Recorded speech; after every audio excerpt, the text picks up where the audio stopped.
हरियाणा के सीएम नायब सिंह सैनी की अध्यक्षता में मंत्रिमंडल की बैठक हुई और इस बैठक में हरियाणा आत्मनिर्भर वस्त्र नीति 2022-25 की सफलता के साथ राज्य के उद्योगपतियों से मिली हुई प्रतिक्रियाओं के आधार पर योजनाओं की समय सीमा को 1 साल तक के लिए बढ़ा दिया गया।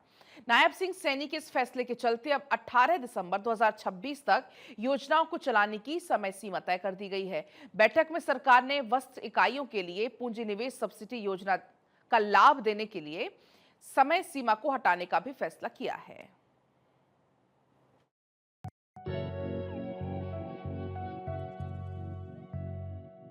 हरियाणा सरकार कपड़ा व्यापार के क्षेत्र में काम करने वाले उद्योगपतियों को लगातार प्रोत्साहित कर रही है। इस दिशा में काम करने वाले उद्यमियों को हरियाणा की नायब सिंह सैनी सरकार मदद भी कर रही है। इसको लेकर हरियाणा आत्मनिर्भर वस्त्र नीति 2022-2025 लाई गई है।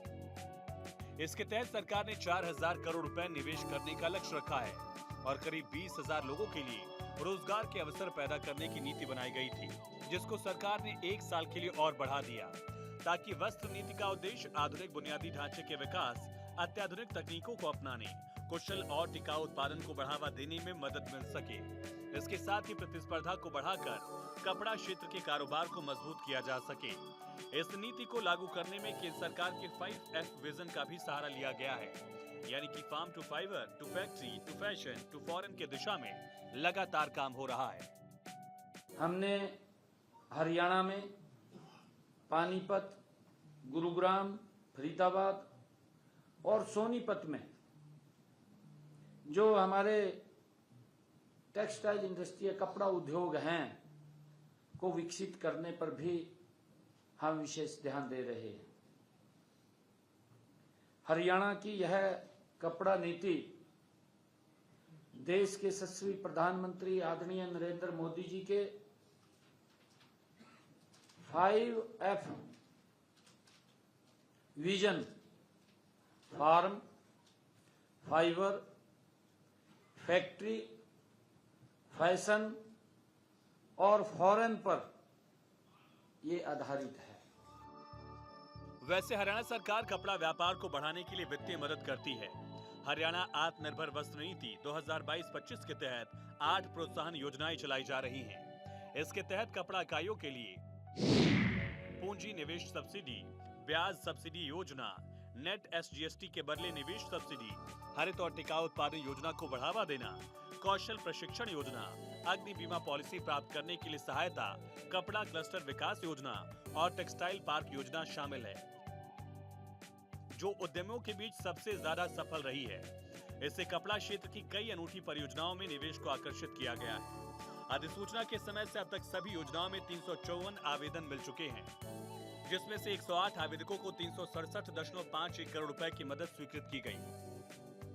108 प्रोजेक्टों को मंजूरी दी गई है और लगभग 1800 करोड़ रुपए का निवेश भी हुआ है और 10,000 से अधिक युवाओं को रोजगार भी मिला है। इसके अतिरिक्त 2700 करोड़ रुपए का निवेश होगा और जिसमें लगभग 20,000 से अधिक युवाओं को रोजगार के अवसर भी पैदा होंगे। मुख्यमंत्री नायब सिंह सैनी ने कई हितधारकों से प्राप्त सुझावों के मद्देनजर हरियाणा बकाया राशि की वसूली के लिए एक मुश्त निपटान योजना 2025 में संशोधन को स्वीकृति दी है। बीजेपी के संकल्प पत्र के अनुरूप संशोधित योजना का मुख्य उद्देश्य छोटे करदाताओं को लाभ पहुंचाना है।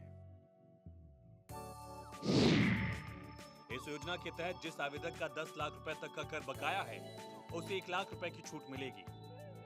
इसके लिए तय तारीख से 180 दिनों के भीतर आवेदन करना होगा। योजना के तहत आवेदक का न सिर्फ ब्याज माफ होगा, बल्कि जुर्माना भी माफ कर दिया जाएगा। इसके अलावा योजना के तहत वसूल की जाने वाली बकाया राशि को योजना के लिए आवेदन की तारीख तक बकाया राशि के आधार पर निर्धारित की जाएगी।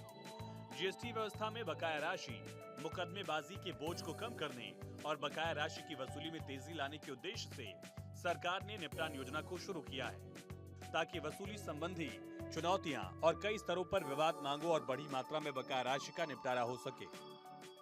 कल ही जो हम व्यापारियों के लिए one time OTS, one time settlement scheme को लेकर के आए थे, जिसको कल मैंने कुरुक्षेत्र में लॉन्च किया है। इस योजना के तहत 10 लाख रुपए तक के बकाया टैक्स पर 1 लाख रुपए की छूट मिलेगी और उसका पूरा का पूरा ब्याज और पेनल्टी, वो जुर्माने की, वो सब उसकी पूरी की पूरी माफ होगी, उससे छूट मिलेगी।